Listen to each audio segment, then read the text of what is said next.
Well, hello. This is Wendy Hanson, and I am here with Sixcia Devine. You are listening to a banter on business innovators because I get to talk to all the cool people who are innovating and doing great things in the world, and I couldn't think of anybody better than my dear friend and colleague, Sixcia Devine. Welcome, Sixcia. Thank you, Wendy. I'm so excited to be here with you. Yes. Hola, ¿cómo usted? Almost close. It's hola, ¿cómo estás? Oh, yeah. Hola. Súper bien. Excelente. Bien. ¿Qué pasa? Yeah. Okay, so don't worry if you're listening. We're not going to do this in Spanish because clearly I can't. But let me tell you a little bit more about Sixcia before we get going.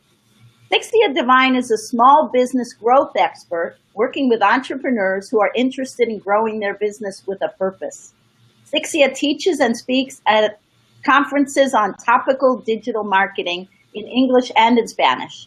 She is author of Tapping into the Hispanic Market and has over 17 years of working with small businesses doing business planning and development for the general market and the Hispanic market. She has launched 2 businesses and currently runs a children's charity called Caritas. Did I pronounce that right? Yeah, Caritas. You can roll the R. Caritas Smile. Caritas Smile. And it's dedicated to inspiring and educating and empowering women and children worldwide. She does things with such a big heart. At Constant Contact, where she works, she's also expanding new markets by educating small businesses on how to grow their products and services online. She is a native Rhode Islander living in Florida, and her family hails from the Dominican Republic. She is a very hot Latina woman. Welcome, Sixcia. Gracias, Wendy. Como tú dijiste, la presentación va a ser en inglés. Like you said, this presentation is going to be in English, but we can rock the Spanglish too. I think that the most important thing is that people get the information they need. Yes, yes.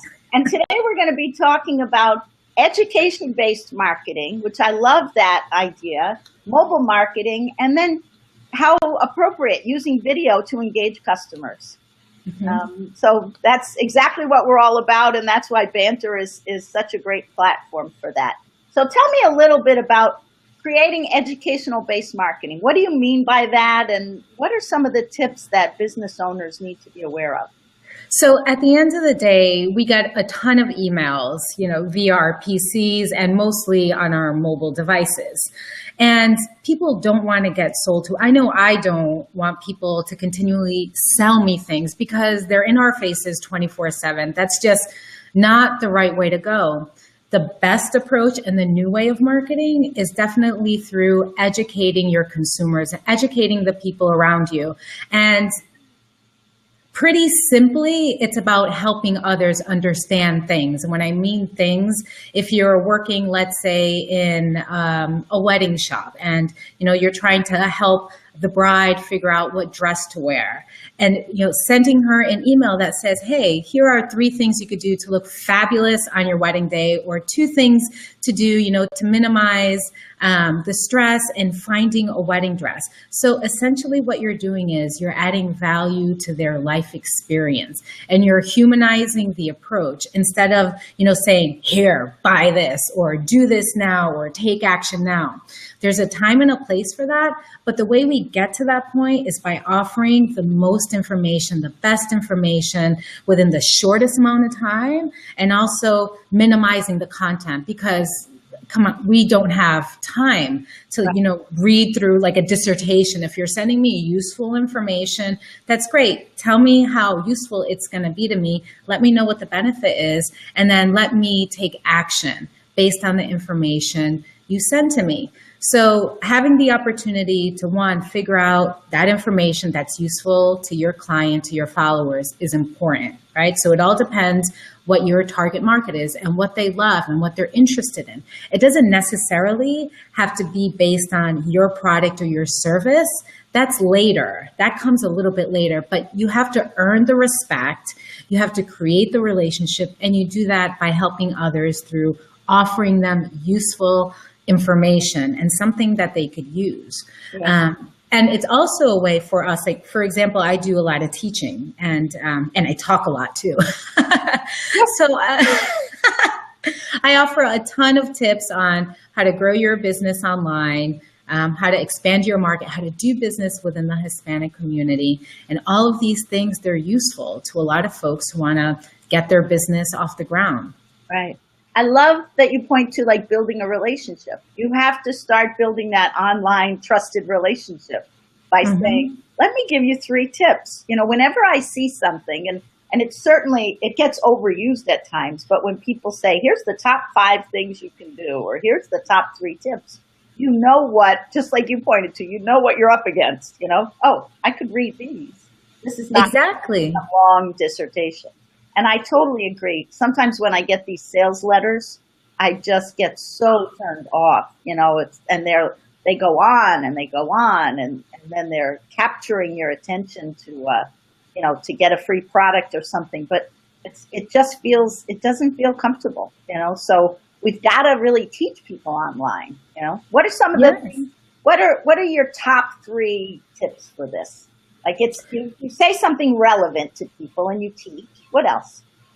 So the other part of creating a relationship is pretty much just being straight up real, just speaking, just being straight up, like speaking in your voice. And sometimes that takes time because we code change all the time. When we're at a meeting, we have to change our hats and we have to do things in a certain way. When we're connecting with our family members, we become that person. When we're connecting with our girls or, you know, with our friends, we change. When we're connecting with people on email, all of that stuff, you know, that person you are at the meeting, at the corporate meeting, or when you're at the bank, you don't want to be that person. That person is boring. Like that person is going to get shut off quickly. You're going to get, you know, in the later box where folks are going to be maybe looking at the email later or never.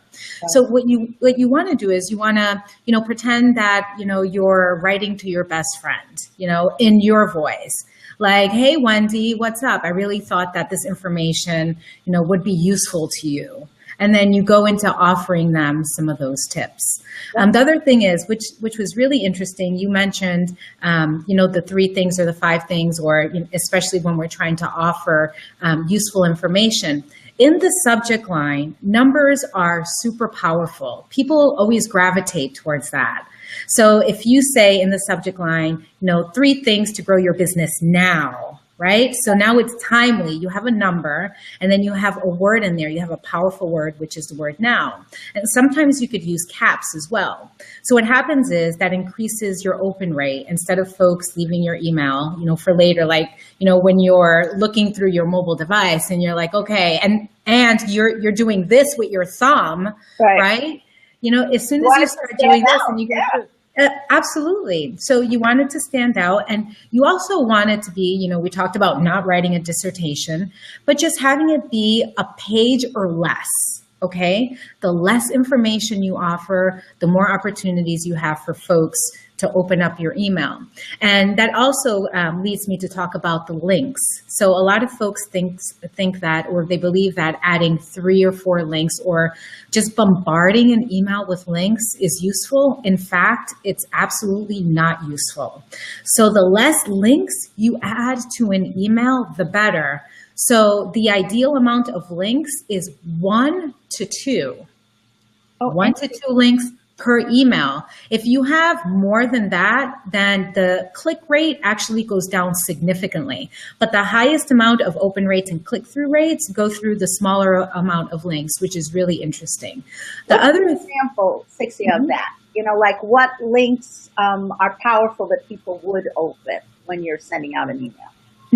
So if you're talking about industry trends, right? Industry trends, and you're talking about that in your email.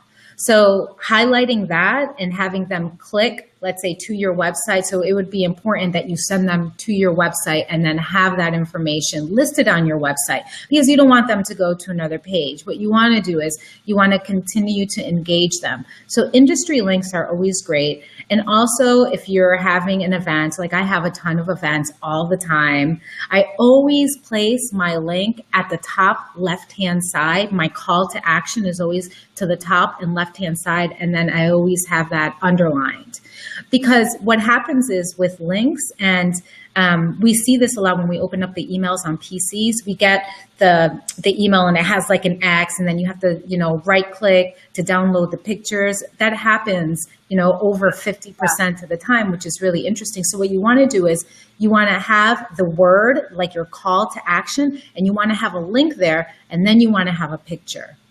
Okay. So that increases the eye that they can see it. Yes. And they'll be more likely to click. Exactly. And it increases the engagement, because that's what, at the end of the day, you want that. So the opportunity for folks to open up an email, sure, you want that. But if folks aren't going, if they're not clicking to where you want them to go, then you're not marketing correctly. It's just you're not doing a great job.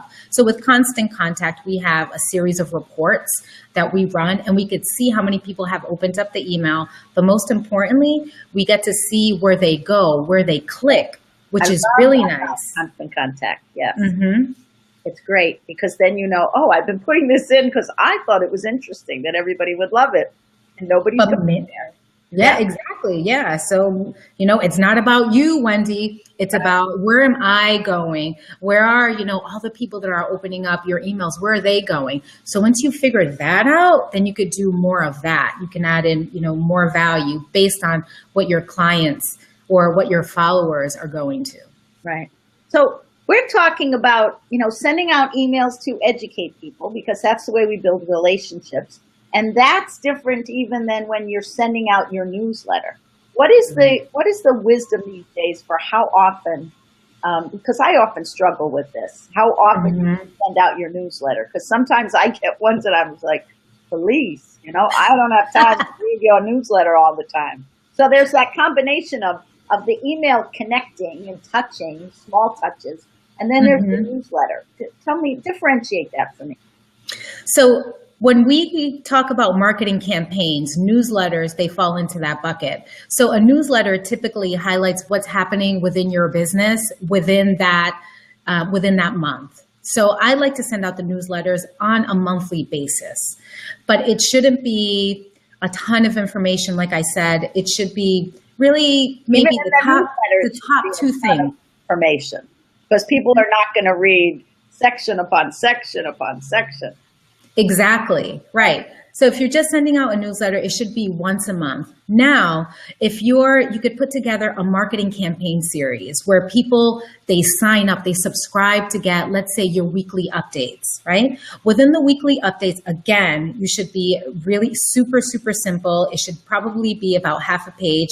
It should be at least, so I like to use the 50-30-20 rule. So 50% of the information that you send out should be useful and helpful to your followers. Okay. 30% should be industry specific on your industry, right? And 20% should be that call to action. So what do you want them to do? So if you use that 50-30-20 rule, if you're sending out a monthly newsletter, your engagement rate is going to go up. If you, let's say, create, like I was talking about before, a marketing campaign series where people opt in, sending out one piece of information is great, is essential. For example, if you're working on a grand opening or you're working on a client testimonial, sending out that one thing on a weekly basis would be ideal. And making sure that whoever is on your list, they know that it's only one thing you're sending out. But I think it's the communication between you, the creator of the marketing campaign, and the folks who are receiving it should be super, super clear, because then you start to minimize your niche, and then that increases your engagement rate. Yeah. It lets you create that authentic relationship, because you can speak to folks who are on that weekly email list in one way, in one tone, and then the folks who are just on your monthly newsletter in another tone, right? So, and then it's nicer that way. It's like when we were speaking Spanish. Si tú pudiera hablar español, yo hablara español contigo. If you knew how to speak Spanish, then I would speak Spanish to you, because we would have that connection, but you don't. And so we're not going to rock Spanish right now. Right. It's not, we don't have enough time to give me my Spanish lessons today, so we'll wait for that. Yes. And when we talk about marketing and having all these things sent out, so many people are doing almost everything on their mobile phone now. How do you make sure that these things show up well on a mobile phone? You know, I've had that challenge with some things that have been put together, and it's like looks boring on the mobile phone because you're not able to have columns or things. So how do we make that work for tips on mobile marketing?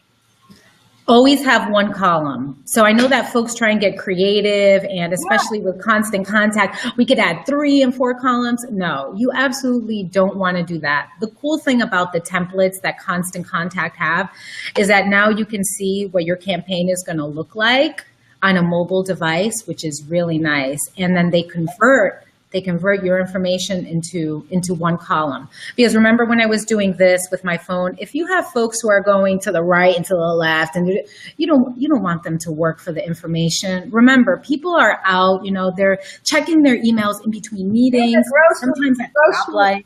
Right. Yes. So you want to make it super, clear. If your email campaign, your newsletter, if you do this twice with your thumb, then that's okay. If you do it 3 times, it's too much. So back then, do you remember like the 2 thumbs? That's good. Rule of thumb. That's a good rule of thumb.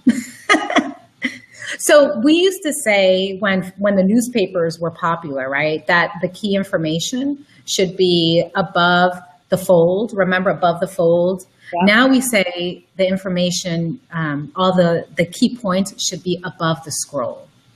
Oh. So that it should always be above the scroll because you don't want folks, to do this, right?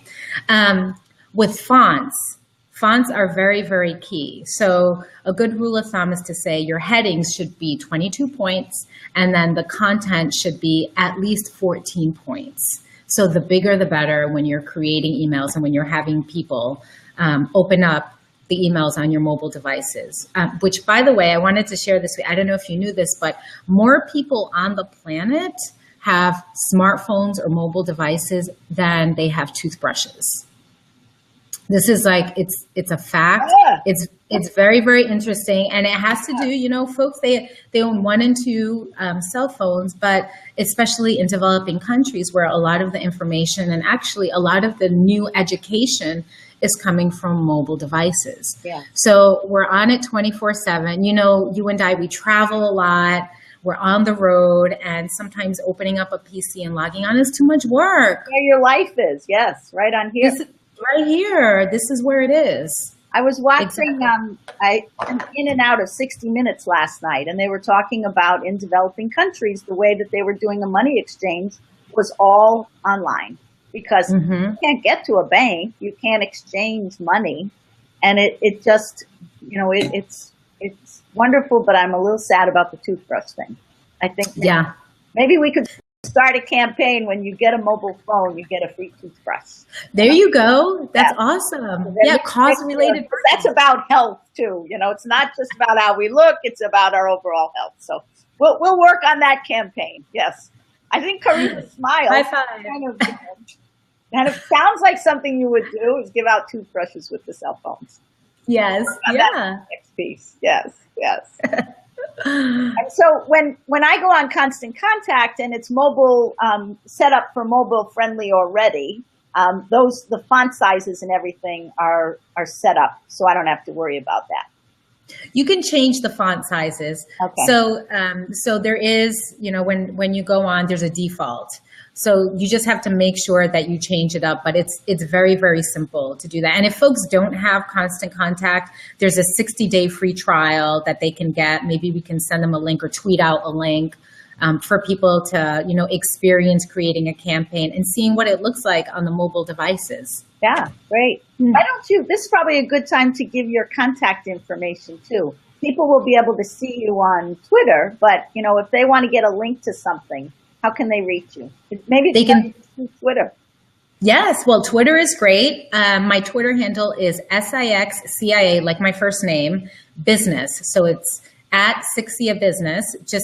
You can send me a message on there, or you can send me an email. And my email address is sdevine, SDEVINE @constantcontact.com. So I could send folks a free 60-day trial. They can, use it for 60 days. And then, you could share details on whether or not you like it. But it's a great opportunity for folks just to see and experience the whole platform. It's very, very easy. I love it. That's how I grew my business. That's how I grew my children's charity. It was through engagement and videos too. The cool thing about constant contact, because, people, like, we need to see people. Like right now I see you and I think it's fantastic. But with using videos, the click rate actually goes up 300%. That's an amazing statistic. I've heard that. Yes. And we need to make it easy for people. Yeah, absolutely. So, and easy, and also the shorter amount of time that the video is, if it's something educational or if you're offering tips. If it's over a minute, it's too long. Okay. If it's a minute or less, it's great. Because I've heard different, I've heard 2 minutes, 3 minutes, but you're saying a minute. Wow. A minute. Yeah. Condense that information. Again, if it's educational. Now, if we're having an engaging conversation, if we're doing something a little bit more, if we're sharing stories, people love stories or testimonials, then that changes. Right. Okay. But that's a good thing to know. And how else, what are the most popular videos? Like, that's why I think Banter is going to be such a great platform for people, to take a piece of this interview even and stick it on your newsletter is wonderful. And we'll be able to tweet like the last 30 seconds so it goes right up on Twitter. So absolutely, it's a wonderful resource for entrepreneurs. But what other kind of things, the hot videos that people are going to look at and answer besides like the cat videos, that one. We're busy. Well, animal videos are good. Animal videos, yeah, attract attention. They might be open. Yes, right. Yeah. So the most popular videos are all how-to videos. I mean, people are like all the time, like how to do X, how to grow my business online. But again, it should be done in a very simplistic way. So if you are going to be teaching folks, just, get right into it. 3 ways, to do this, to, use Banter, for example. Here are 3 ways to grow your business on Banter in 20 minutes or less. Right. So people love that type of deal. Like I said, starting it off, with how to, when you engage people and when you have testimonials and stories, those are very, very powerful as well.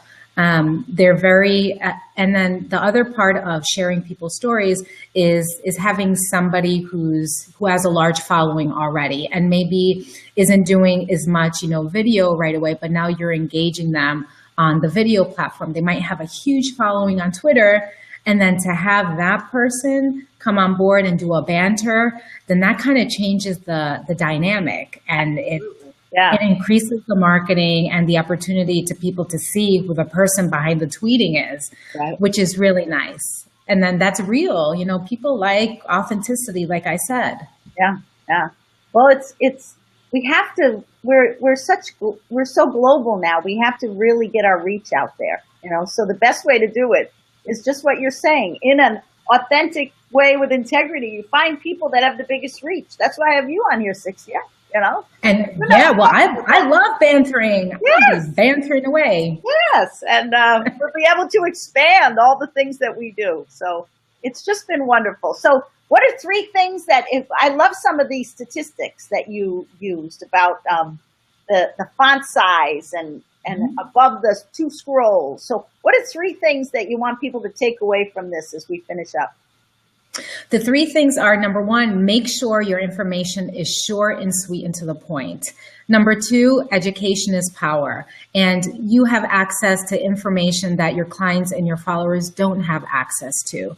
And number 3, I would always suggest using video and using your own voice, just to speak and connect with people. Sometimes it takes practice, but I think that this is a fantastic platform to do just that, where, you just let people know, what you're doing and how you're doing it through video, inspiring them through that. So I would say those would probably be my top 3. Great. Well, thank you. Thank you for sharing your wisdom and your brightness and personality and everything.